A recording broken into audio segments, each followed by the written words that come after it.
का है श्लोक संख्या 30 है ना 29 है। अरे बोल, श्लोक संख्या 29 है कि 30 है? कल 29 तक हुआ था, आज से मुझे 30 से पढ़ना है। 30 से स्टार्ट करेंगे। 30 से, ओके ठीक है ठीक है ओके। अब सब कोई म्यूट कर लीजिए, आप लोग सब कोई, एवरीवन। गीता माता जी, यस ओके। ओम नमो भगवते वासुदेवाय।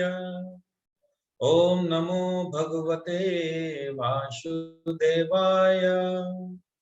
ओम नमो भगवते वासुदेवाय। हरे कृष्णा। श्रीमद् भगवद गीता यथारूप तृतीय अध्याय कर्म योग, श्लोक संख्या 30 से हम लोग स्टार्ट करेंगे। तो हम लोग थोड़ा सा इस अध्याय को शुरुआत से शुरू से हम लोगों ने इस 3 नंबर अध्याय में क्या देखा तो थोड़ा सा हम लोग रिकैप करते हैं, क्योंकि जो 30 नंबर श्लोक जो है वो ये पूरा 1 नंबर अध्याय से 1 नंबर श्लोक से जो 30 नंबर का जो 29 नंबर का श्लोक है द्वितीय अध्याय का, उसका पूरा सार है। तो उस सार को समझने के लिए, उसका मर्म को समझने के लिए हम लोग को थोड़ा सा एक बार रिकैप करना पड़ेगा। ओके, तो अर्जुन महात्मा श्लोक संख्या 1 से लेकर श्लोक संख्या 2 तक प्रश्न पूछते हैं कि कर्म करना अच्छा है कि कर्म को नहीं करना अच्छा है, कर्म करना अच्छा है या फिर कर्म का त्याग कौन सा ज्यादा अच्छा है। तो भगवान 3 नंबर श्लोक से बताते हैं अर्जुन महात्मा को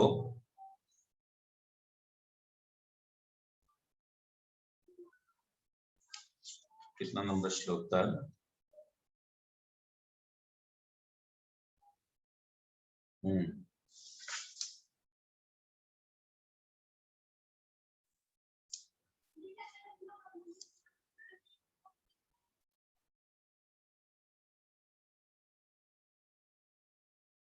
ओके,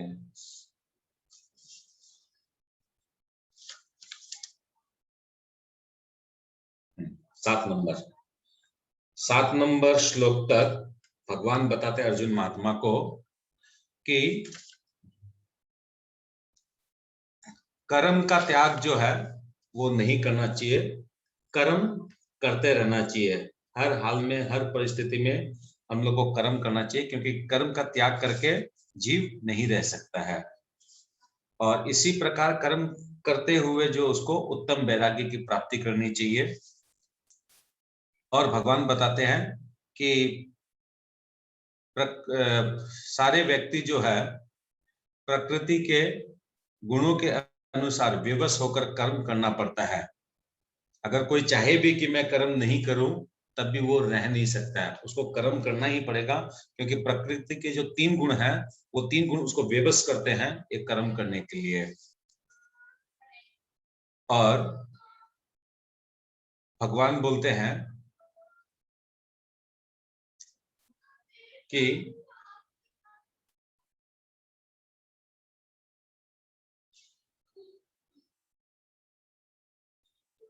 अगर कोई अपने इंद्रियों को वश में करके अगर प्रयत्न करता है कर्म करना तो वो अधिक श्रेष्ठ है। फिर भगवान 8 नंबर श्लोक से बताते हैं अर्जुन महात्मा को कि तुम कर्म करो, अगर फल की आसक्ति है तो तुम सकाम कर्म का मार्ग से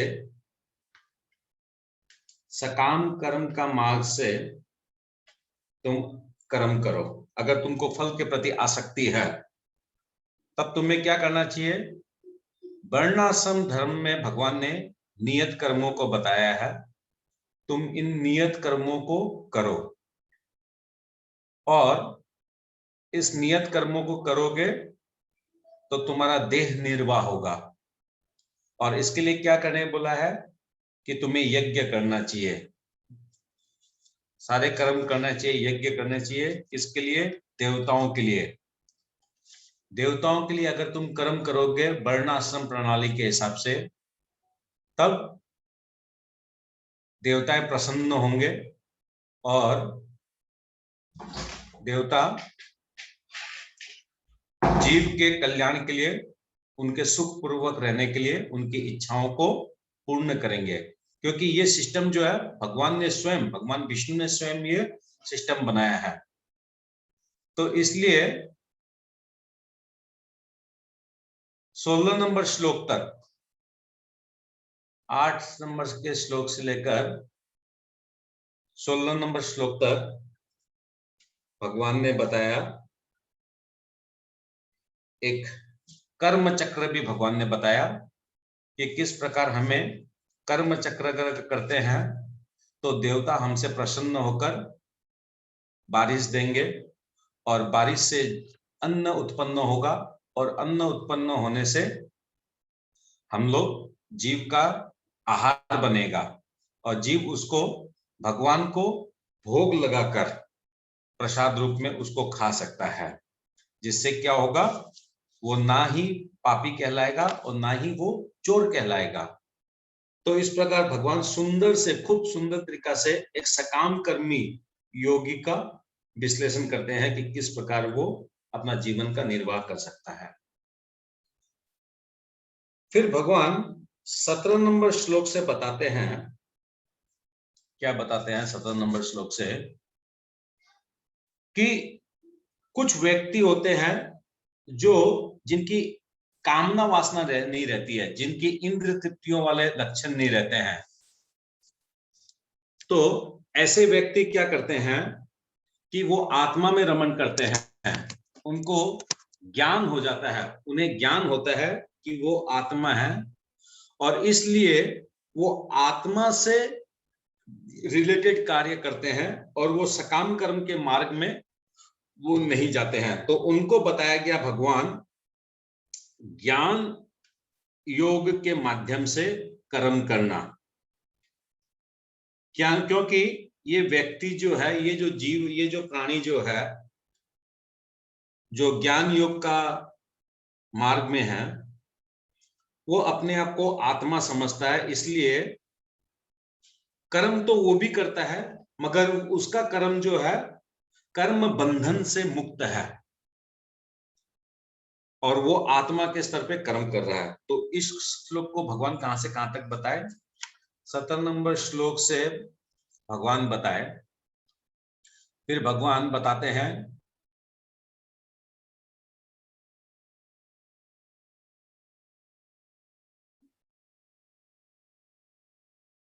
समझ लिए 17 से लेके 19 नंबर श्लोक तक बताते हैं।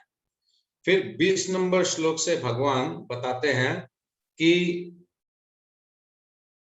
हम लोग जो ज्ञान योग में जो स्थित है वो कर्म कैसे करते हैं, जिस प्रकार जनक महाराज करते थे। जनक महाराज का उदाहरण देते हैं, और भगवान बताते हैं कि मैं भी स्वयं, मतलब भगवान स्वयं अपने लिए बोलते हैं, 22, 23, 24 नंबर श्लोक तक भगवान स्वयं के लिए बताते हैं कि मैं भी कर्म करता हूं।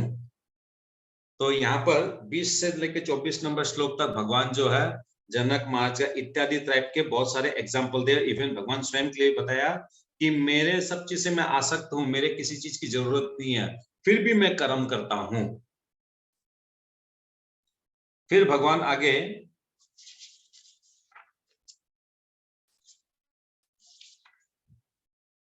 25 नंबर श्लोक से 29 नंबर श्लोक तक भगवान डिफरेंस बताते हैं। भगवान डिफरेंस बताते हैं, किसके बीच में डिफरेंस बताते हैं? डिफरेंस बिटवीन सकाम कर्म योग एंड ज्ञान योग, इन दोनों का भगवान डिफरेंस बताते हैं। क्या डिफरेंस बताते हैं? पहला बात तो भगवान बताते हैं कि जो ज्ञान योग में स्थित होता है वो कर्म फलों के प्रति आसक्त नहीं होता है। 26 नंबर श्लोक में बताते हैं कि जो ज्ञान व्यक्ति होता है वो मन से विचलित नहीं होता है और सकाम कर्मों के प्रति वो आसक्त नहीं होता है। फिर 27 नंबर श्लोक में बताया गया कि जो ज्ञान मार्ग का अधिकारी होता है वो व्यक्ति जो है जानता है कि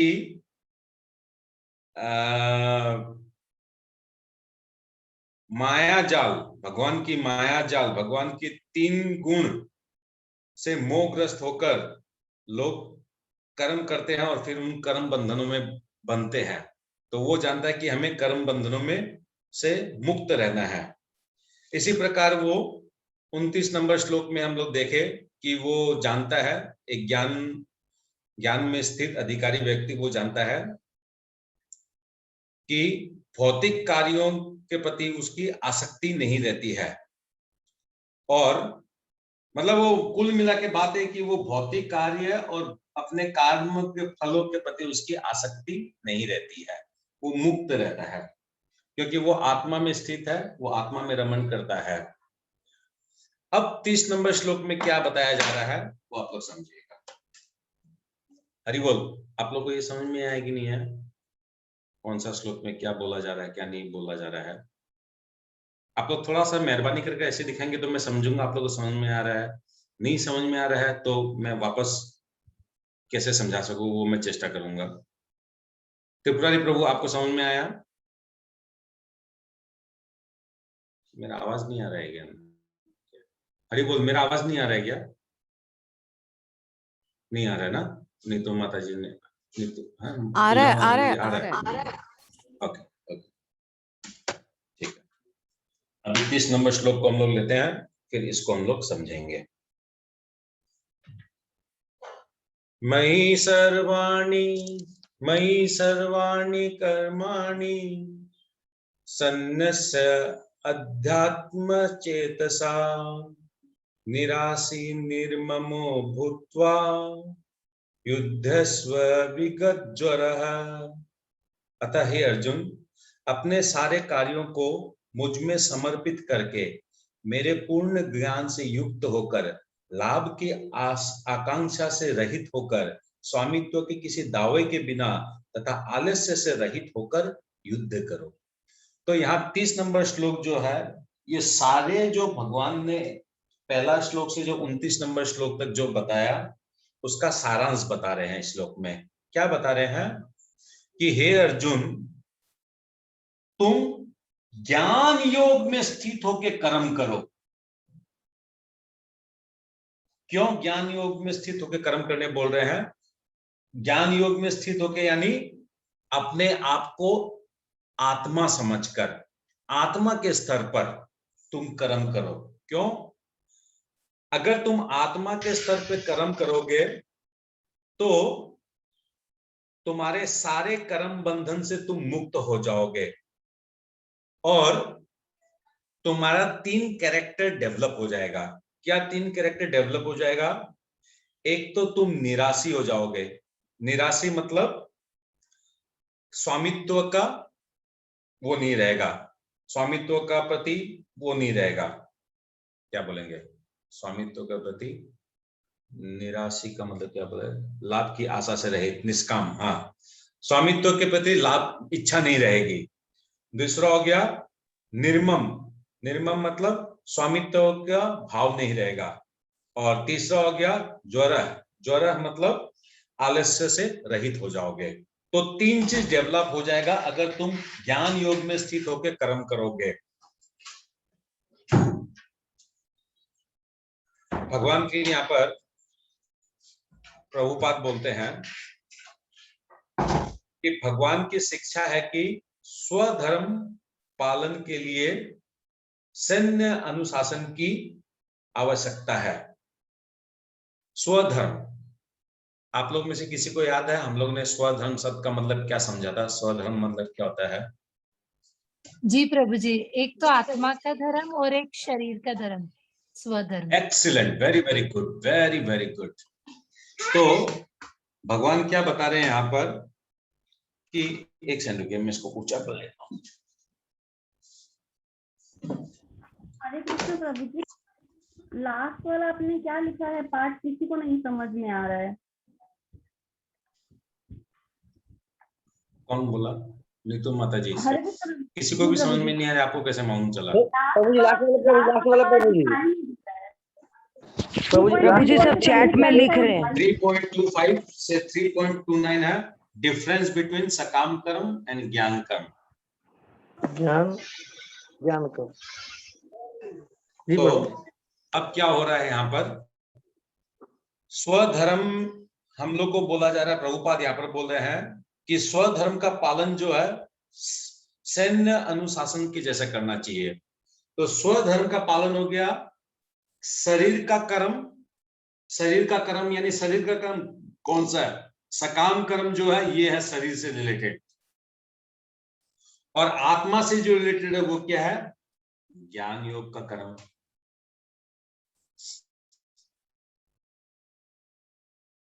हरे कृष्णा, हरे कृष्णा। जी हरे कृष्ण प्रभु जी। हाँ, आवाज आ रही है ना? नहीं, जी जी प्रभु जी, आ रही है।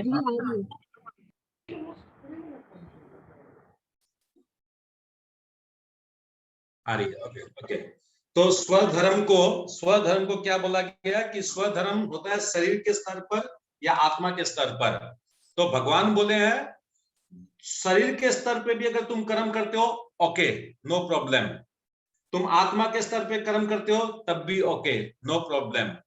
मगर दोनों ही कर्म करते वक्त तुमको स्ट्रिक्ट रहना है, जस्ट लाइक जैसे मिलिट्री अनुशासन होता है। मिलिट्री अनुशासन मतलब क्या होता है? डिसिप्लिन से काम करना, हाँ, मेहनत करना, कष्ट करना। मिलिट्री में जब हम लोग को ज्वाइन करता है क्या होता है उसका मतलब? कितना कष्ट करना पड़ता है, कितना परिश्रम करना पड़ता है। क्यों? उसको डिसिप्लिन लाइफ सिखाया जाता है। तो भगवान यहाँ क्या बोल रहे हैं कि हम लोग को डिसिप्लिन लाइफ जीना चाहिए। कोई बात नहीं, अगर इंद्र तृप्ति की इच्छा है, कुछ कामना वासना है, कुछ पाने की इच्छा है, नो वरी, तुम वर्णाश्रम धर्म को स्ट्रिक्ट पालन करते हुए सकाम कर्म का मार्ग पकड़ लो। और तुम अगर ज्ञान में स्थित हो गए, ज्ञान में स्थित अगर हो गए, यानी तुम आत्मा में अगर स्थित हो गए, आत्मा का तुमको ज्ञान हो गया, तो तुम आत्मा के स्तर पे का जो कर्म है उसको तुम डिसिप्लिन से करो। जो भी करना तुम डिसिप्लिन से करो, मतलब फंगफुंगबाजी मत करो, टाइम पास मत करो। जो करना है सकाम कर्म में अगर है तो सकाम कर्म में करो, ज्ञान मार्ग में है तो ज्ञान मार्ग में करो। मगर तुमको जो भी कर्म करना है डिसिप्लिन से करना है, शास्त्रों के निर्देशों के अनुसार करना है। तो जीव क्या है? जीव की नित्य स्वभाव क्या है? भगवान के दास रहना। तो भगवान का दास मतलब क्या हो गया कि भगवान की जो इच्छा है उन इच्छाओं को पूर्ण करना। तो भगवान की इच्छा क्या है? भगवान की इच्छा ये है कि हम लोग भगवान के भगवत धाम को वापस आ जाएं। तो भगवान के भगवत धाम को हम वापस कैसे आएंगे?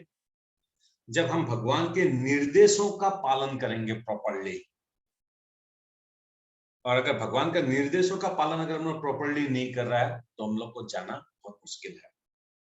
तो भगवान बोल रहा है कि तुम अगर मेरे निर्देशों का अगर पालन करना चाहते हो तो बेटर है तुम ज्ञान योग में स्थित होकर कर्म करो, आत्मा के लेवल तक अपने आप को डेवलप करो। नो डाउट, अगर तुम्हारे बस में नहीं है, तुम्हारे इंद्रिय भोग तुम्हारे फर्स्ट प्रायोरिटी है, तो तुम सकाम कर्म में करो। और अगर तुम ज्ञान में स्थित हो गए तो ये बेटर ऑप्शन है। क्योंकि तुम अगर ज्ञान में स्थित होकर कर्म करोगे तब क्या होगा? 3 चीज होगा। एक तो क्या होगा? तुम्हारा निर्मम मतलब हो गया कि निराशी। सबसे पहले हो जाएगा कि तुम निराश होकर कर्म करोगे। हरि बोल, आवाज आ रही है? नहीं, आवाज तो बिल्कुल क्लियर आ रही है। आ रही है, क्लियर आ रही है। इसको प्रभु जी इसके लिए कोई और निराश होकर कर्म करो। निराश होकर कर्म करने का मतलब क्या हो गया जैसे कोई बैंक में एक कैशियर है, वो कैशियर सुबह आता है और रात तक जो है करोड़ों करोड़ रुपया काउंटिंग करता है, मगर वो जो काउंटिंग का जो काम कर रहा है वो किसके लिए कर रहा है? On behalf of the bank. इसका मतलब वो मालिक नहीं है उन रुपयों का। On behalf of the bank, on behalf of the customer वो वर्क कर रहा है। तो इसलिए क्या है, वो रात को जब जाता है, एक चवन्नी भी अपने घर में उन रुपयों में से वो नहीं ले जा सकता है। उसी प्रकार जो ज्ञान स्थिति में जो व्यक्ति है, वो जानता है कि सारी जो पृथ्वी की जितनी भी ये है, जितनी भी धन संपत्ति, जितनी भी ऐश्वर्य, जितनी भी सुविधाएं हैं, वो किसकी है? वो परमात्मा की है, वो भगवान की है। इसलिए वो क्या होता है? अनासक्त होके वो कार्य करता है। तो यानी सबसे पहले क्या डेवलप हो जाएगा? निराशी। निराशी मतलब अनासक्त होके वो काम करेगा। फिर दूसरा क्या होगा? निर्मम। निर्मम मतलब क्या बताया गया है कि मेरा कुछ भी नहीं है, यानी मम मेरा। निर्मम जो स्वामित्व का जो भाव होता है, मेरा है, मैं भोग करूंगा, मैं इसका मालिक हूं, क्योंकि वो जान जाता है कि ये पृथ्वी में जो भी वस्तुएं हैं वो सारी की सारी क्या है? टेम्पररी है। तो टेम्पररी चीज का कोई मालिक नहीं होता है।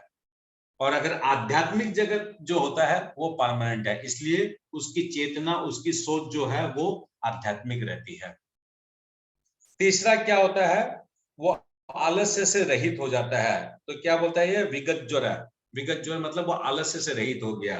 अभी क्या है, जो ज्ञान योग, जो ज्ञान योग का जो अधिकारी है, आप देखिएगा कोई भी हम लोग भौतिक जीवन में हम लोग देखते हैं, कोई एक व्यक्ति को हम लोग हायर किए, अगर उस व्यक्ति को आप बोलेंगे कि ठीक है तुमको इतना इतना मंथली सैलरी देगा, या फिर उसको बोलेगा कि तुम्हारा नाम होगा, तुम्हारा ये पोस्ट तुमको मिलेगा, तुम ये काम करो, और वही उसको अगर आप 10 दिन बाद जब आप बोल देंगे कि नहीं नहीं ये पोस्ट तो तुमको नहीं मिलेगा, तो उसका जो वर्किंग स्टाइल जो था वो ग्रेजुअली एकदम डिक्रीज हो जाएगा। उसका जो जो एकदम पूरा बूस्टअप जो था वो कम हो जाएगा। या फिर उसकी सैलरी सपोज 2 लाख रुपए थी, उसको आप जब बोलेंगे नहीं तुम्हारी सैलरी 50,000 रुपए रहेगी, वो ऑटोमेटिक क्या है, जहां पर वो 15 घंटा काम करता था वो 3 घंटा ही काम करेगा वो। इसका मतलब उसकी जो पोटेंशियलिटी जो है वो कम जाती है। तो मगर ज्ञान योग में जो है उसकी पोटेंशियलिटी कमती नहीं है, वो और अधिक से अधिक वो चेष्टा करता है। मिलिट्री शासन यानी वो डिसिप्लिन से वो और ज्यादा से ज्यादा काम करता है ताकि वो परमात्मा को उपलब्ध करे। तो इसलिए इस श्लोक में क्या बताया गया है? कर्म तो दोनों में ही करना पड़ेगा। सकाम कर्म का मार्ग में भी कर्म करना पड़ेगा, ज्ञान योग का मार्ग में भी कर्म करना पड़ेगा। सकाम कर्म मतलब आप लोग इसमें ये समझिएगा, सकाम कर्म मतलब कर्म योग समझिए आप लोग, कर्म योग। सकाम कर्म हो, कर्म योग मतलब कर्म योग, एक मिनट, कर्म योग मतलब क्या हो गया? कर्म योग। और कर्म योग का क्या है? 2 शाखा हो गया, सकाम कर्म और निष्काम कर्म। ये दोनों कर्म योग का शाखा में दोनों जन आ गया, सकाम कर्म निष्काम कर्म। तो सकाम कर्म करो या निष्काम कर्म करो, ये दोनों ही जो है कर्म बंधन में रहेगा। मगर जो ज्ञान योग में जो काम करेगा वो कर्म बंधन से मुक्त होगा, क्योंकि ये आत्मा के स्तर पे काम कर रहा है।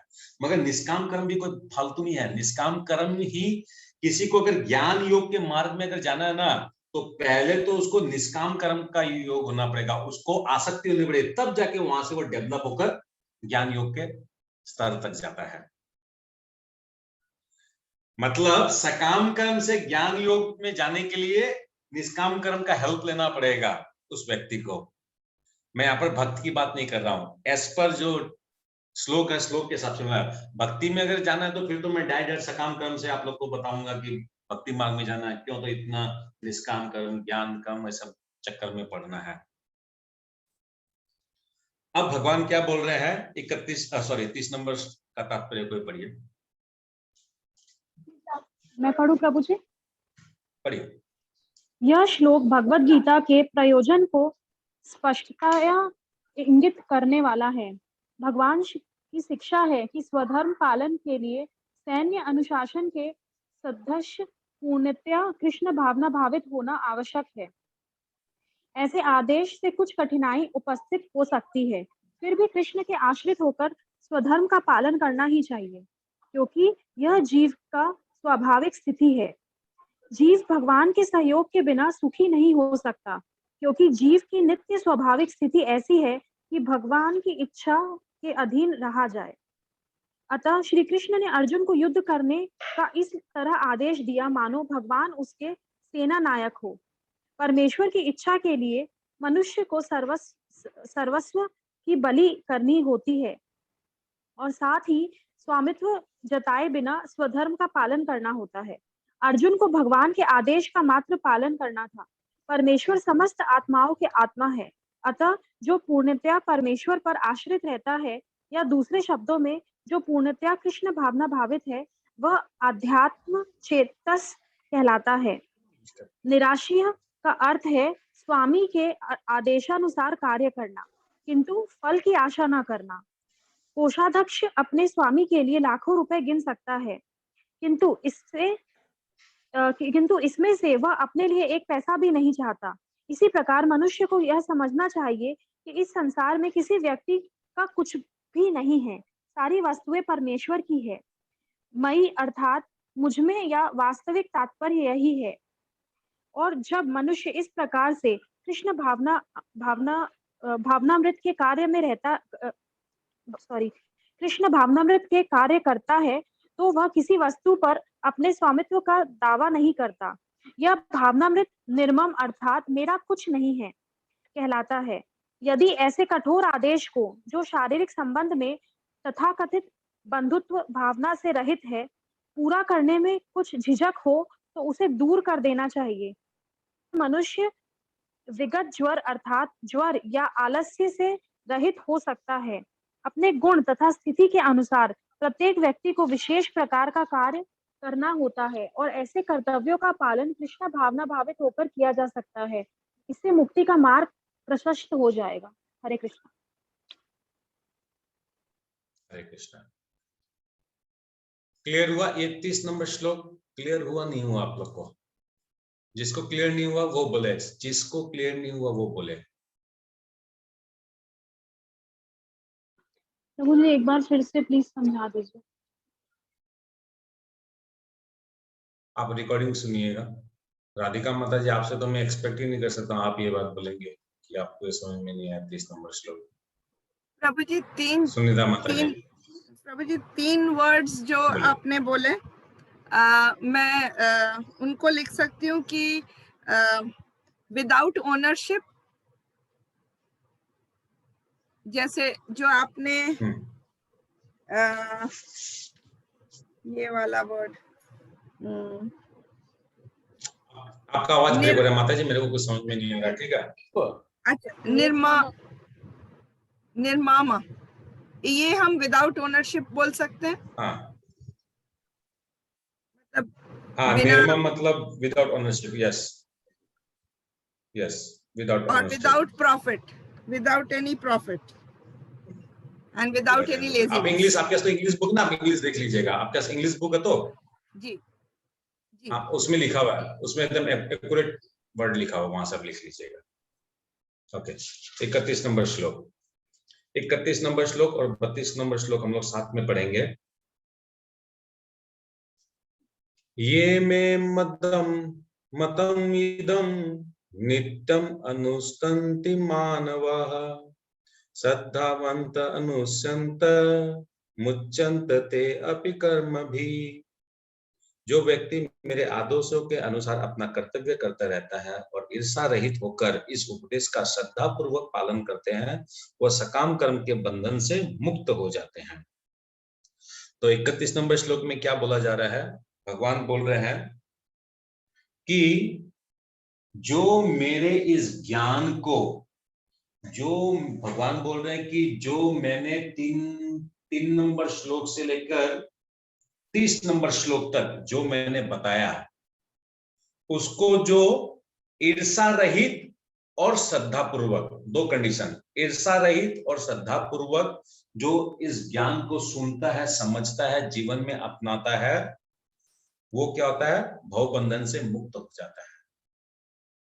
यानी ज्ञान योग में स्थित होकर जो अपने कर्म करेगा और क्रमशः धीरे धीरे वो अपने आध्यात्मिक जीवन को वो अपनाएगा, या फिर जो सकाम कर्म का मार्ग में है, निष्काम कर्म का मार्ग में है, जो भी क्रमशः धीरे धीरे उसमें आध्यात्मिक जीवन की तरफ उपलब्धि करेगा तो वो क्या होगा, कर्म बंधन से मुक्त हो जाएगा। मगर 2 कंडीशन बता दिए, ईर्षा रहित, भगवान से ईर्षा जो करता है, जो भगवान की बातों से ईर्षा करता है, जैसे मायावादी, निर्विशेषवादी, शून्यवादी, इन लोग जो है भगवान से एक प्रकार से ईर्षा करते हैं, क्योंकि ये समझते हैं कि आत्मा और परमात्मा एक है। और कुछ ऐसा समझते हैं कि ये आत्मा का अस्तित्व खत्म हो जाता है मृत्यु के बाद। तो ये हो गया ईर्षा करना भगवान से, कि भगवान ने जो बात कही है उन बात को नहीं मानना ही ईर्षा करना हो गया। और दूसरा बोल रहा है श्रद्धा पूर्वक। श्रद्धा पूर्वक मतलब हम लोग को 3 चीज में श्रद्धा होनी चाहिए, भगवान में, भगवान के दिए गए शास्त्रों में और गुरु की वाणी में। अगर ये 3 चीज में से किसी चीज में भी अगर कमी है तो हम लोग भगवत गीता भागवतम जिंदगी में नहीं समझ पाएंगे, चाहे कितना 1000 बार पढ़ लीजिए, कुछ भी समझ में नहीं आएगा। तो हम लोग को श्रद्धा रहना पड़ेगा 100%। तो 31 नंबर श्लोक क्या बोल रहा है कि जो भगवान के दिया गया इस गाइडलाइन को जो मानेगा वो भव बंधन से मुक्त हो जाएगा। और 32 नंबर श्लोक में बोला गया है कि जो भगवान के इस गाइडलाइन को नहीं मानेगा वो, उसको क्या कहा गया है, वो समस्त ज्ञान से रहित, उसको अज्ञानी, उसको दिग्भ्रमित, उसको नष्ट भ्रष्ट चेतना वाला कहा गया है। तो 32 नंबर श्लोक क्या बोलता है, ये तो अभ्यसन सुयंतन अनुष्ठन्ति में मतम सर्व ज्ञान विमूढ़ान तान विद्धि नास्तन अच्युत स। किंतु जो ईर्षावश इन उपदेशों की अपेक्षा करता है और इनका पालन नहीं करते, उन्हें समस्त ज्ञान से रहित, दिग्भ्रमित तथा सिद्धि के प्रयासों में नष्ट भ्रष्ट समझना चाहिए। तो ठीक है, कोई भी एक जन दोनों का ही तात्पर्य पढ़िए, एकदम लाइन से पढ़ जाइए। मैं पढ़ूं प्रभु जी? हाँ, स्टार्ट कीजिए। तात्पर्य, श्री भगवान कृष्ण का उपदेश समस्त वैदिक ज्ञान का सार है, अतः किसी अपवाद के बिना यह शाश्वत सत्य है। जिस प्रकार वेद शाश्वत है, उसी प्रकार कृष्ण भावनामृत का यह सत्य भी शाश्वत है। मनुष्य को चाहिए कि भगवान से ईर्ष्या किए बिना इस आदेश में दृढ़ विश्वास रखे। ऐसे अनेक दार्शनिक हैं जो भगवत गीता पर टीका रचते हैं, किंतु कृष्ण में कोई श्रद्धा नहीं रखते। वे कभी भी सकाम कर्मों के बंधन से मुक्त नहीं हो सकते, किंतु एक सामान्य पुरुष भगवान के इन आदेशों में दृढ़ विश्वास करके कर्म नियम के बंधन से मुक्त हो जाता है, भले ही वह इन आदेशों का ठीक से पालन न कर पाए। कृष्ण भावनामृत के प्रारंभ में भले ही कृष्ण के आदेशों का पूर्णतया पालन न हो पाए, किंतु चूंकि मनुष्य इस नियम से रुष्ट नहीं होता और पराजय तथा निराशा का विचार किए बिना निष्ठापूर्वक कार्य करता है, अतः वह विशुद्ध कृष्ण भावनामृत को प्राप्त होता है। हरे कृष्ण। और 32 श्लोक का तात्पर्य जी, किंतु जो ईर्ष्यावश इन उपदेशों की उपेक्षा करते हैं और इनका पालन नहीं करते, उन्हें समस्त ज्ञान से रहित, दिग्भ्रमित तथा सिद्धि के प्रयासों में नष्ट भ्रष्ट समझना चाहिए। तात्पर्य, यहाँ पर कृष्ण भावना भावित न होने का दोष स्पष्ट कथन है। जिस प्रकार परम शास्त्री की आज्ञा के उल्लंघन के लिए दंड होता है, उसी प्रकार भगवान के आदेश के प्रति अवज्ञा के लिए भी दंड है। अवज्ञाकारी व्यक्ति चाहे कितना ही बड़ा क्यों न हो, वह शून्य हृदय होने से आत्मा के प्रति तथा परब्रह्म परमात्मा एवं श्री भगवान के प्रति अनभिज्ञ रहता है। अतः ऐसे व्यक्ति से जीवन की सार्थकता की आशा नहीं की जा सकती। हरे कृष्णा। हरे कृष्णा। अब 33 नंबर श्लोक। 33 नंबर श्लोक में क्या हुआ कि भगवान जीवन में कर्म कैसे करने, वो तो सब कुछ बता दिया। अब तो कुछ बचा नहीं, क्योंकि चैप्टर का नाम ही कर्म योग है। हाँ, तो भगवान ऑलमोस्ट 32 नंबर श्लोक 31 और 32 में तो भगवान ने कंक्लूजन भी दे दिया कि तुम मानोगे तो ये फायदा होगा, नहीं मानोगे तो ये नुकसान होगा, तुम ये क्या लाओगे। दैट मीन्स कर्म योग के ऊपर में भगवान को क्या बोलना था, ऑलमोस्ट कंप्लीट। भगवान उसको 2 कैटेगराइज कर दिए। अगर तुम्हारी कामना वासना है तो तुम सकाम कर्म करो वर्णाश्रम धर्म के हिसाब से, और तुम अगर आत्मा में स्थित हो, ज्ञान मार्ग में अगर स्थित हो, तो तुम इस प्रकार ज्ञान में स्थित होकर तुम कर्म करो। मगर भगवान 33 नंबर श्लोक को बोलने का कारण हुआ कि अगर कुछ ऐसा रह गया, भगवान को ऐसा लगा कि कुछ ऐसा रह गया, अगर अर्जुन के कोई मन में कोई ऐसी शंका अगर रह गई है, तो एक काम करता हूं और 2-4 श्लोक बोल के उसकी वो समस्या का भी समाधान कर देता हूं। तो इसलिए 33 नंबर श्लोक में भगवान क्या बोल रहे हैं? सदृशम चेतस्ते स्वस्य प्रकृते ज्ञानवानपि प्रकृतिम यान्ति भूतानि निग्रह किम करिष्यति। ज्ञानी पुरुष भी अपनी प्रकृति के अनुसार कार्य करता है, क्योंकि सभी प्राणी तीनों गुणों से प्राप्त अपनी प्रकृति का ही अनुसरण करते हैं। भला दमन से क्या हो सकता है? ये श्लोक वेरी वेरी इंपॉर्टेंट है, खुद ध्यान से समझना पड़ेगा। भगवान यहाँ क्या बोल रहे हैं कि हम जीव लोग जो है 84 लाख योनियों में कई जन्म जन्म से हम लोग भोग रहे हैं। 84 लाख योनि में हम लोग जन्म ले रहे हैं, मृत्यु ले रहे हैं, जन्म हो रहा है, मृत्यु हो रहा है। और हर बार जन्म, हर बार एक एक शरीर धारण करने के कारण क्या है? ये जीव का जो स्वभाव है, जीव को कैसे स्वभाव मिला है, हर बार जब वो एक शरीर प्राप्त करता है तो तीनों गुणों के अधीन उसको शरीर मिलता है। और 3 गुणों के अधीन शरीर मिलने के कारण क्या, उस शरीर में क्या इंद्रिय तृप्ति है, नेक्स्ट शरीर में क्या इंद्रिय तृप्ति है, तीसरा शरीर में क्या इंद्रिय तृप्ति है। इस प्रकार क्या करता है, वो अपना स्वभाव डेवलप कर लेता है। और जब उसको मनुष्य शरीर जब मिलता है, ऑटोमेटिक वो स्वभाव जो उसको मिला, वो स्वभाव उसके अंदर रह जाता है। देखिएगा, बहुत बार होता है कि कोई एक बहुत बड़ा डॉक्टर बना, मगर डॉक्टर बनने से भी क्या है, वो आत्महत्या कर लेता है। या बहुत बार होता है कि कोई बहुत बड़ा एक्टर बना है, मगर वो एक्टर छोड़ के जो है बहुत बार रास्ता पे भिखारी करता हुआ भी वो पाया गया है। या फिर कोई बहुत अच्छा स्पिरिचुअल लाइफ में था, ड्रग्स लेते हुए पाया गया है। तो ऐसा क्यों? ऐसा इसलिए क्योंकि उसकी जो विभिन्न शरीर जो उसको मिले थे, उन सब शरीरों में जो उसकी जो चेतना थी, उसकी जो भावना थी, उसका जो स्वभाव था, उसका प्रकृति का जो स्वभाव था उसका, वो रह गया। तो यहाँ पर भगवान क्या बोल रहे हैं कि तुमको क्या, तो मैं जो बोलता हूं तुमको, तुम उसको मानो। अर्जुन, मैं तुमको बोल रहा हूं युद्ध करने के लिए, तुम युद्ध करो। तुम क्षत्रिय हो, तुमको मैंने ऑर्डर किया तुम युद्ध करो, खत्म बात। तुमको युद्ध कर, तुम मेरा कमांड को मान लो। अगर तुम मेरे कमांड को नहीं मानोगे, मेरे आदेश को अगर नहीं मानोगे, तो गुणों के द्वारा तुमको करना पड़ेगा, करना तो पड़ेगा तुमको काम। तुम युद्ध जो है मेरे बोलने पे करो, या फिर तुम्हारे भाई जब मर जाएंगे, तुम्हारे जो सैनिक जब मर जाएंगे, तो उनको देख के तुम क्रोधित होगे, फिर तुम युद्ध करोगे। यानी क्या तो तुम गुणों के प्रभाव से युद्ध करोगे, और या फिर तुम मेरे आदेशों को पालन करते हुए युद्ध करोगे। युद्ध तो तुमको करना पड़ेगा, यानी कर्म तो करना पड़ेगा। यानी हम सब जीवों को क्या तो अपने स्वभाव के कारण कर्म करना पड़ेगा, या फिर हम लोग अगर आत्मा में अगर स्थित है, आत्मा में रमण कर रहे हैं, तब भी हम लोग को कर्म तो करना पड़ेगा। तो इस माया चक्र से, इस गुणों से अगर पार करना है, अभी प्रश्न ये आ गया ना कि भाई अगर मैं गुणों से ही बंधा हुआ हूं, गुणों का इतना प्रभाव है कि मेरे को कर्म करना ही पड़ेगा गुणों के प्रभाव से, तो इसका निवारण कैसे होगा?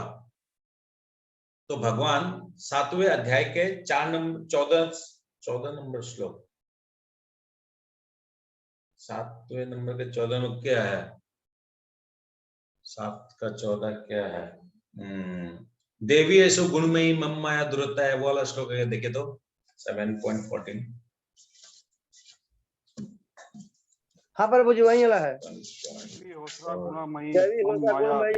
मम माया दुरत्या मामे वय। हाँ, देवी ऐसो गुणमयी मम माया दुरतया माम एव ये प्रपदन्ते माया मेताम तरन्ति ते।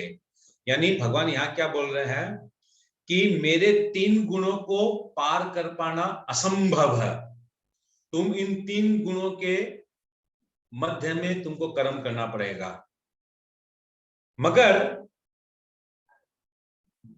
अगर तुम मेरे शरणागति हो जाते हो तब तुम इन 3 गुणों से परे हो जाओगे और इस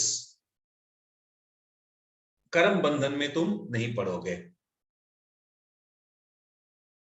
यहां प्रभुपाद क्या बोलते हैं अनुवाद में, ज्ञानी पुरुष भी अपनी प्रकृति के अनुसार कार्य करता है। ज्ञानी पुरुष भी अपनी प्रकृति के अनुसार, यानी ज्ञानी पुरुष जो है वो भी तो कई जन्म के बाद ये शरीर मिला है, यानी उसने भी जो स्वभाव जो उसका था, इतने शरीर में जो उसका स्वभाव जो बना, वो उस स्वभाव को दमन करके, उस स्वभाव को कंट्रोल करके वो ज्ञान मार्ग में वो स्थित होता है और अपने कर्मों को करता है। क्योंकि सभी प्राणी तीनों गुणों के प्राप्त अपनी प्रकृति का ही अनुसरण करते हैं। भला दमन से क्या हो सकता है? तो वो क्या कर रहा है? करिष्यति, कर सकता है। निग्रह, निग्रह शब्द का मतलब बताया गया है यहाँ पर दमन।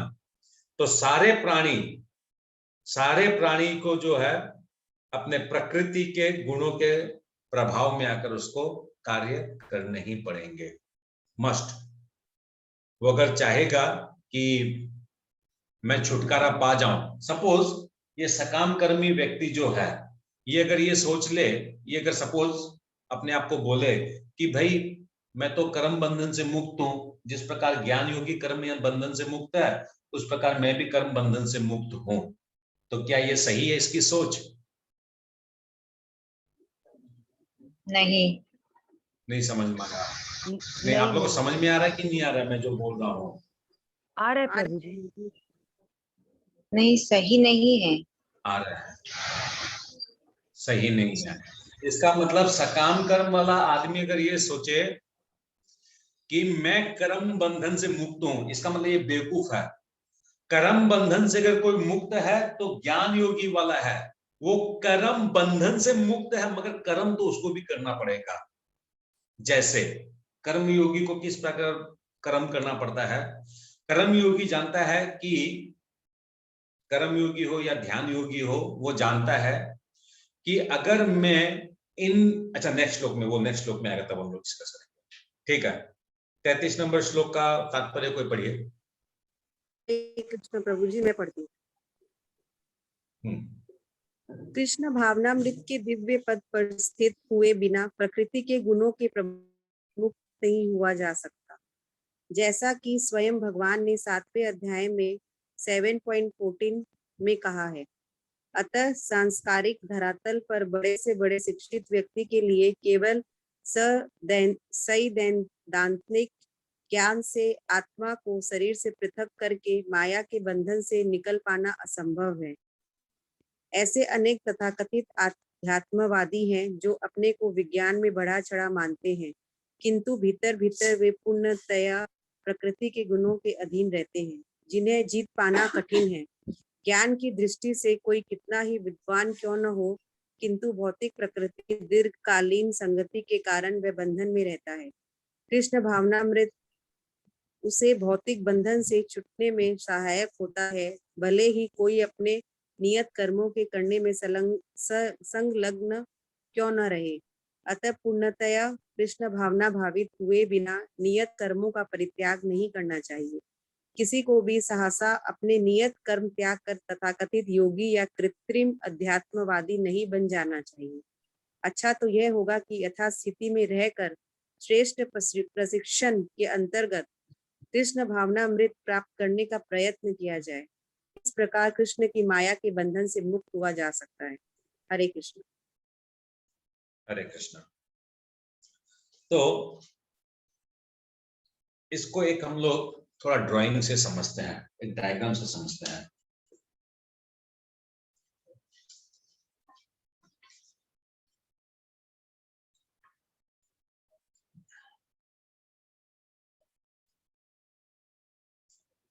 एक नास्तिक व्यक्ति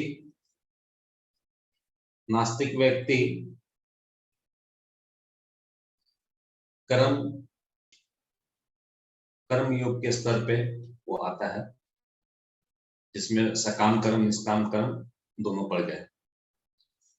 फिर निष्काम कर्म जब ये करने लग जाएगा तो धीरे धीरे निष्काम कर्म से इसकी उन्नति होगी, वो होगा ज्ञान योग तक, यानी ये आत्मा के लेवल तक उठेगा, ये समझ पाएगा कि मैं आत्मा हूं। जब इसको ज्ञान हो गया कि मैं आत्मा हूं, तब क्या करेगा, ये प्रैक्टिस चालू करेगा, उस आत्मा को मुक्त करने के लिए ये प्रैक्टिस चालू करेगा। क्या प्रैक्टिस चालू करेगा? तो ये ध्यान योग के स्तर तक पहुंचेगा, यानी यम नियम इत्यादि ये पालन करेगा यहाँ पर। और इस प्रकार करते करते फिर वो किसी जन्म में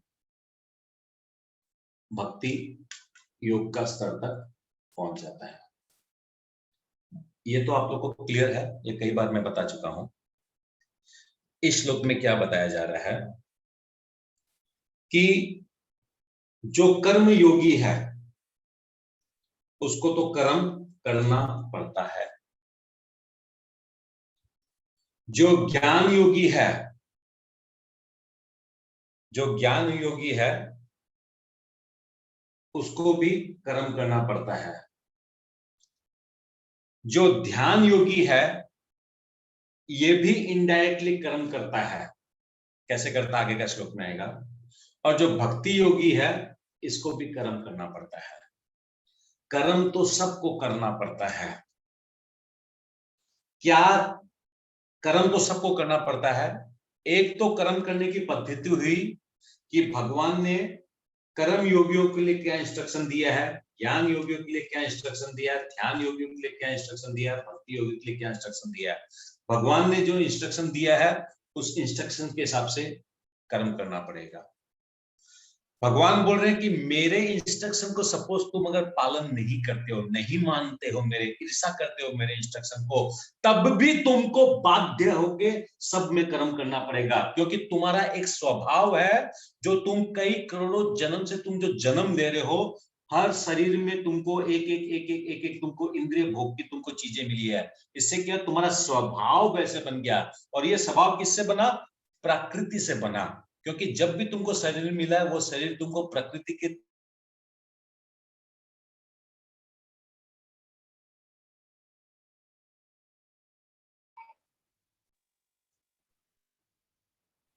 वॉइस ब्रेक। हाँ, मुझे आवाज नहीं है। 3 गुणों के प्रभाव से मिला है। हरे कृष्णा, समझ में आया कि नहीं आया ये आप लोग? हरे कृष्णा, लास्ट का लाइन आपको सुनाई नहीं दिया। हाँ प्रभु जी, आवाज रुक गई थी। इंटरनेट कनेक्शन मेरा प्राण पी जाएगा किसी दिन।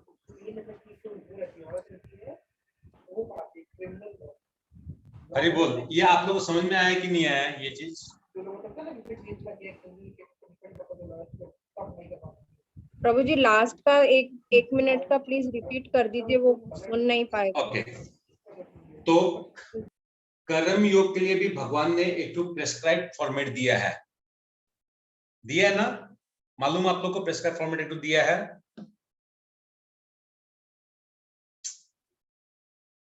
कृष्णा जी प्रभु, कनेक्शन चला गया वापस। जी प्रभु।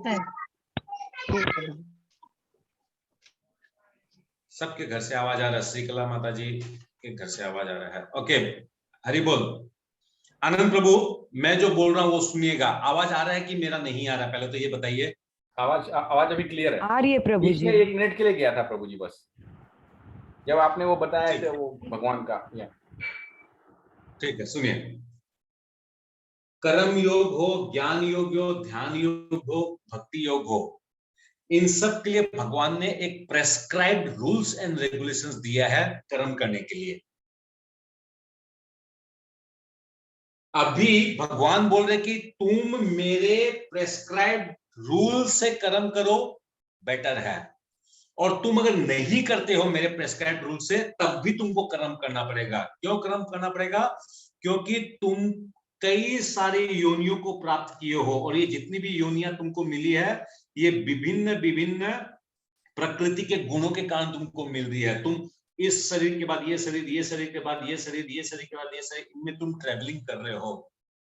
और इसके कारण क्या, हर शरीर में एक तो इंद्रिय विषय है, हर शरीर में एक तो इंद्रिय विषय है, हर शरीर में एक इंद्रिय विषय है।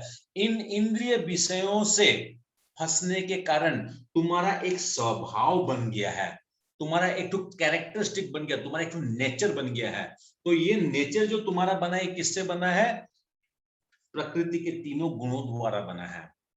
तो अब जब तुमको मनुष्य शरीर जब तुमको मिला है, अब तुमको मनुष्य शरीर मिला है, तो तुम क्या, तो मेरे स्पेसिफिक इंस्ट्रक्शन के हिसाब से कर्म करो। और तुम अगर नहीं भी करोगे तो तुमको बाध्य होकर करना पड़ेगा। You are bound to do. क्योंकि अर्जुन का प्रश्न है कर्म करना है कि कर्म का त्याग करना है। तो भगवान यहाँ पर अब जो है पिस्तौल रख के बता रहे हैं कर्म करने के लिए तुम बाध्य है ही है। नहीं समझ में आया? शिखा माता जी? आया प्रभु जी, आया, समझ में आ गया। समझ में आया प्रभु जी। जी प्रभु जी क्लियर है। इसी से ही रिलेटेड नेक्स्ट श्लोक है, तो इसलिए नेक्स्ट श्लोक हम लोग ले लेते हैं, तब क्लियर रहेगा। 34 नंबर श्लोक। इसका तात्पर्य पढ़ लिए क्या आप लोग? तात्पर्य पढ़े हैं आप लोग इसका? पढ़ लिया प्रभु जी। गीता माता जी आप माथा वाथा पकड़ लिए हैं, मतलब पल्ले नहीं पड़ रहा कुछ भी? हरे कृष्ण प्रभु जी, समझ में आ रहा है प्रभु जी, थोड़ा सर दर्द है। सर दर्द, ओके ठीक है, कोई बात नहीं। 34 नंबर श्लोक, 34 नंबर श्लोक। इंद्रियस्य इंद्रियस्य अर्थे राग देशो व्यवस्थितो तयो न वशम आगच्छेत तो ही अस्य परिपंथिनो। प्रत्येक इंद्रिय तथा उनके विषयों से संबंधित राग द्वेष को व्यवस्थित करने के नियम होते हैं।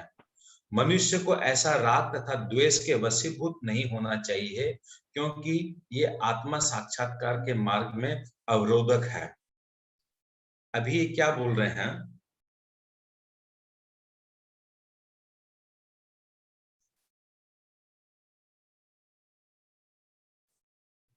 कि तुम्हारा जो ये भौतिक बंधन जो हो रहा है,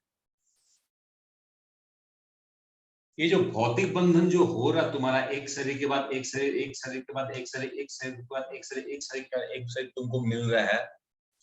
और मिलने के बाद तुमको कंपल्सन में भी होकर तुमको कर्म करना पड़ता है। अभी ये कंपल्सन में जो कर्म करना पड़ता है, तुम सोचते हो कि 3 गुणों का दोष है, क्योंकि यहां हम लोग क्या मिला कि ये 3 गुण के प्रभाव से हम लोग ये कर रहे हैं, यानी ये 3 गुण गलत है, ये 3 गुण दोषी है, ये 3 गुण हमारे दुश्मन हैं। इनके कारण जो है मुझे कर्म करना पड़ा और कर्म बंधन में फंसना पड़ रहा है। ऑब्वियसली पिछला श्लोक से ये समझ में आ रहा है, क्योंकि शरीर के बाद शरीर मिलता है, यानी कर्म बंधन हो रहा है, और इसके कारण जो हम लोग को भोगना पड़ रहा है। मगर भगवान बोल रहे हैं मेरे इन 3 गुणों के कारण तुम कर्म बंधन में नहीं फंस रहे हो। तुम फंस रहे हो कि तुम्हारी 5 इंद्रिय है, आंखें, नाक, कान, जीभा, त्वचा, तुम्हारे 5 ज्ञान इंद्रिय है। और इन 5 ज्ञान इंद्रियों का 5 विषय है। आंखों का काम है देखना, नाक का काम है सुगंध लेना, कान का काम है सुनना, जीभा का काम है स्वाद लेना, त्वचा का काम है स्पर्श करना। तो तुम क्या कर रहे हो हे जीव, तुम क्या कर रहे हो? ये जो तुमको जो विषय जो है, इन इंद्रियों का जो विषय जो है, इन विषयों से तुम क्या कर रहे हो? राग और द्वेष कर रहे हो। राग और द्वेष कर रहे हो। कैसे राग और द्वेष कर रहे हो?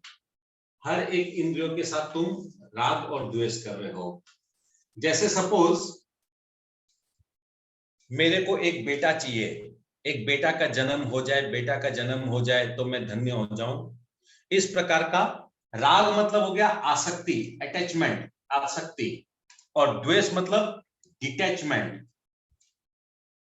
राग मतलब आसक्ति और द्वेष मतलब डिटैचमेंट। द्वेष को आप एक और शब्द में बोलेंगे द्वेष करना, विरक्त, आसक्त और विरक्त, आसक्त और विरक्त। तो पहले एक एग्जांपल को आप लोग सुनिए। हम लोग को एक बच्चा चाहिए, एक बेटा हो जाए, एक बेटा हो जाए तो मैं सुखी हो जाऊं, मैं धन्य हो जाऊं। इस कारण से हम लोग आसक्त हो गए। एक बेटा का जन्म हो, उसके प्रति हमारा आसक्ति हो गया। तो आसक्ति हो गया तो क्या हमारे बच्चा बेटा हो गया। अभी क्या बेटा बड़ा हुआ, हम थोड़े बूढ़े हुए, अभी क्या हो गया, बेटा के प्रति तो आसक्त रहा ही रहा, मगर अब एक डर है कि बेटा कहीं चला ना जाए मेरे को छोड़कर, तो चला जाऊंगा तो मैं दुखी हो जाऊंगा। तो दुखी हो जाऊंगा यानी दुख हो जाएगा बोल के हम लोग दुख से द्वेष करने लग गए। दुख नहीं आए, बेटा मेरे को छोड़ के नहीं जाए। दुखी अगर हो जाएगा तो मैं द्वेष मतलब दुख से वो द्वेष करने लग गया। भावना माता जी, एग्जाम्पल समझ में आया कि नहीं आया? जी प्रभु जी समझा। समझ में आया। तो यानी एक ही सिचुएशन में आसक्त होता है और उसी सिचुएशन में उसको द्वेष भी होता है। तो हमारी क्या है, जो इंद्रियों के जो विषय है इनसे हम आसक्त होते हैं और इन्हीं से हमें विरक्त होता है। जैसे आंख है, अभी इन आंखों से हम लोग एक मंदिर में गए सपोज, तो हमने क्या देखा, वहां पर भगवान को देखा तो अच्छा लगा, यानी हम आसक्त हुए। मगर वहीं हम लोगों ने आंखों से देखा कि कोई गंदा चीज कहीं कोई कोना में गिरा हुआ था, तो इमीडिएटली हम लोग को क्या हो गया, उसी मंदिर के प्रति द्वेष हो गया। यानी इमीडिएटली हम लोग को ये राग और द्वेष किससे हुआ है, हमारी इंद्रियों से हुआ है। क्या ये 3 गुणों से हुआ है? क्या इसमें 3 गुणों का कोई लेन देन है? यानी 3 गुणों का कोई लेन देन नहीं है। इसका लेन देन है हमारे विचारों से, हमारे संस्कारों से। हमने जो इतनी सारी जो योनियां जो भोगी है, इन योनियों के से क्या हो गया, हमारी जो इंद्रियां हैं वो इस प्रकार वो हो गई है, चैंपियन हो गई है इन विषयों में।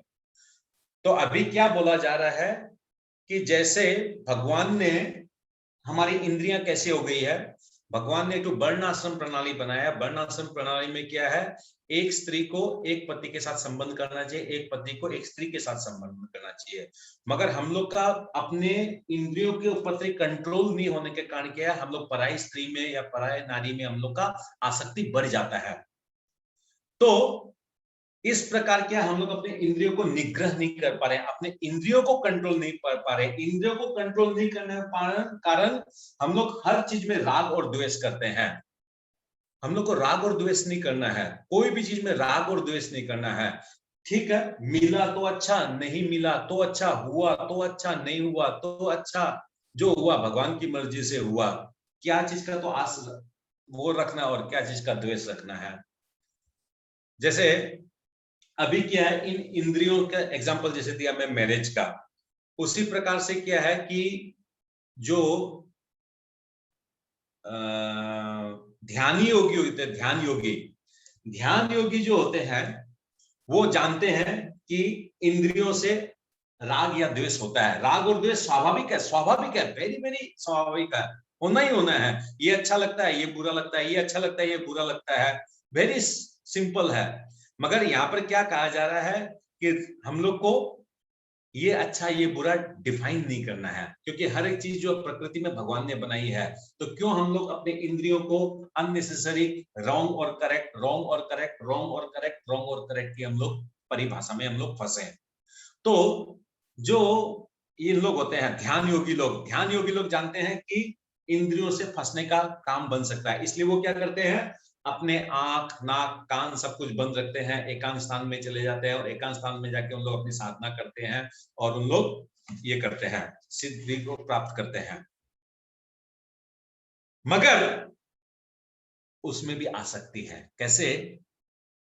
वो सिद्धि को प्राप्त करना चाहता है बोल के वो एकांत स्थान में जाता है और आंख, नाक, बैठने का स्टाइल, उठने का स्टाइल, खाने का स्टाइल, सब चीज के ऊपर एक वो नियंत्रण रखता है। आया था ना आप लोग छठाध्याय में, यम नियम आसन प्राणायाम प्रत्याहार। तो वो क्या चीज के प्रति आसक्त है? सिद्धि के प्रति आसक्त है। आसक्त तो वो भी है, नहीं तो वो क्यों, क्या चीज के लिए वो जा रहा है जंगल में, क्या चीज के लिए वो ये सिद्धि, क्या चीज के लिए वो ये साधना करता है? क्या चीज के लिए वो ध्यान कर रहा है?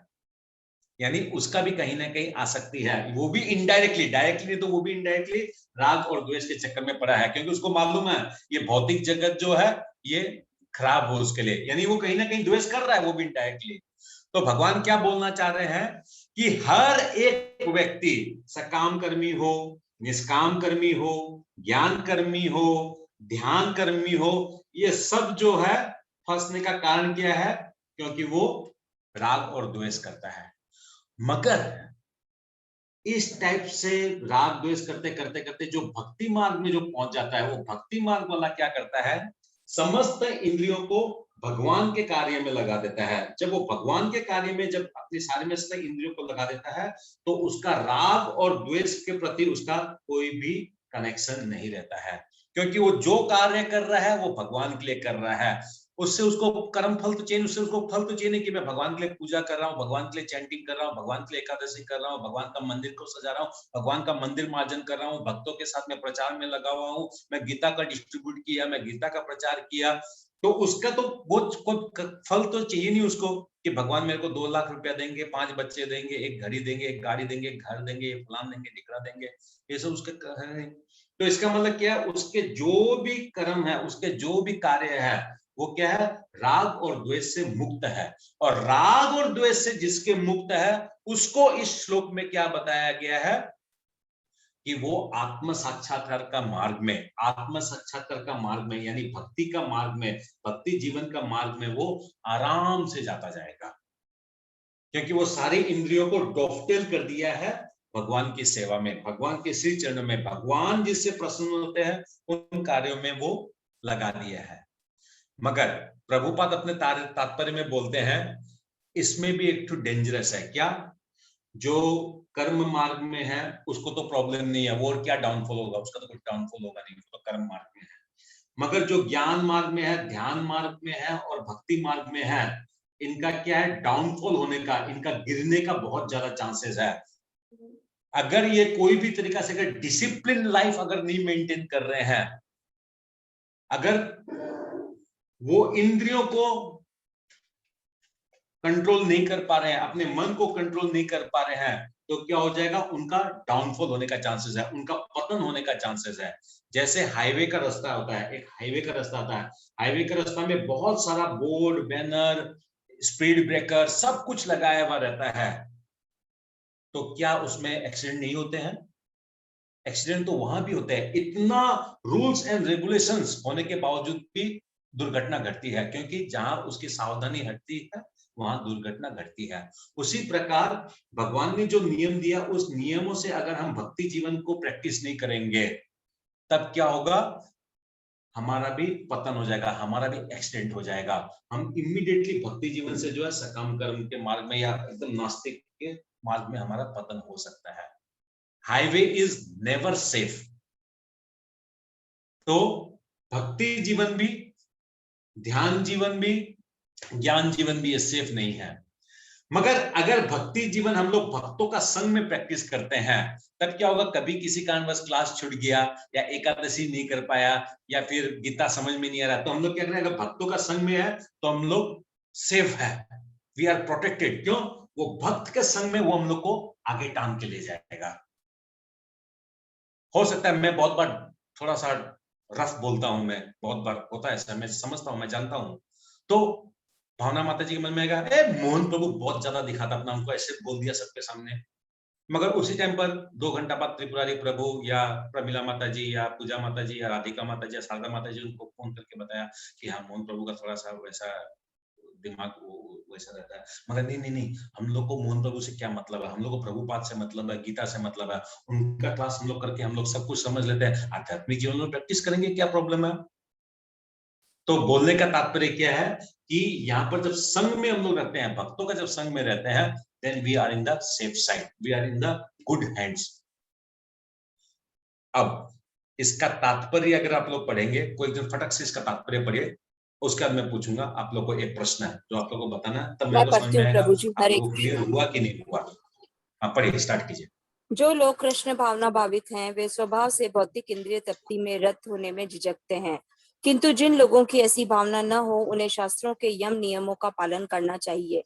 अनियंत्रित इंद्रिय भोग ही भौतिक बंधन का कारण है, किंतु जो शास्त्रों के यम नियमों का पालन करता है वह इंद्रिय विषयों में नहीं फंसता। उदाहरणार्थ यौन सुख बद्ध जीव के लिए आवश्यक है और विवाह संबंध के अंतर्गत यौन सुख की छूट दी जाती है। शास्त्रीय आदेशों के अनुसार अपनी पत्नी के अतिरिक्त अन्य किसी स्त्री के साथ यौन संबंध वर्जित है। अन्य सभी स्त्रियों को अपनी माता मानना चाहिए, किंतु इन आदेशों के होते हुए भी मनुष्य अन्य स्त्रियों के साथ यौन संबंध स्थापित करना चाहता है। इन प्रवृत्तियों को दमित करना होगा, अन्यथा वे आत्म साक्षात्कार के मार्ग में बाधित होंगी। जब तक यह भौतिक शरीर रहता है तब तक शरीर की आवश्यकताओं को यम नियमों के अंतर्गत पूर्ण करने की छूट दी जाती है, किंतु फिर भी हमें ऐसी छूटों के नियंत्रण पर विश्वास नहीं करना चाहिए। मनुष्य को अनासक्त रहकर इन यम नियमों का पालन करना होता है, क्योंकि नियमों के अंतर्गत इंद्रिय तृप्ति का अभ्यास भी उससे पथभ्रष्ट कर सकता है। जिस प्रकार की राजमार्ग तक में दुर्घटना की संभावना बनी रहती है, भले ही इन मार्गों की कितनी ही सावधानी से देखभाल क्यों न की जाए, किंतु इनका कोई आश्वासन नहीं दे सकता कि सबसे सुरक्षित मार्ग पर भी कोई खतरा नहीं होगा। भौतिक संगति के कारण अत्यंत दीर्घकाल से इंद्रिय सुख की भावना कार्य करती रही है, अतः नियमित इंद्रिय भोग के बावजूद भी गुमराह होने की हर संभव संभावना बनी रहती है। अतः सभी प्रकार से नियमित इंद्रिय भोग के लिए किसी भी आसक्ति से बचना चाहिए, लेकिन कृष्ण भावनामृत ऐसा है जिसके प्रति आसक्ति से या सदैव कृष्ण की प्रेमा भक्ति में कार्य करते रहने से सभी प्रकार के इंद्रिय कार्यों से विरक्ति हो जाती है। अतः मनुष्य को चाहिए कि वह किसी भी अवस्था में कृष्ण भावनामृत से विरक्ति होने की चेष्टा न करे। समस्त प्रकार की इंद्रिय आसक्ति में विरक्ति का उद्देश्य अनंत कृष्ण भावनामृत के पद पर आसीन होता है। हरे कृष्ण। हरे कृष्णा। खूब सुंदर पढ़ा आपने माता जी, हिंदी मतलब एकदम प्रॉपरली, वेरी गुड। तो कितना बज गया? 10 पार हो गया। ठीक है, तो हम लोग आज यहीं विराम देते हैं। कल हम लोग 35 नंबर श्लोक से लेंगे। श्रीमद् भगवद गीता यथा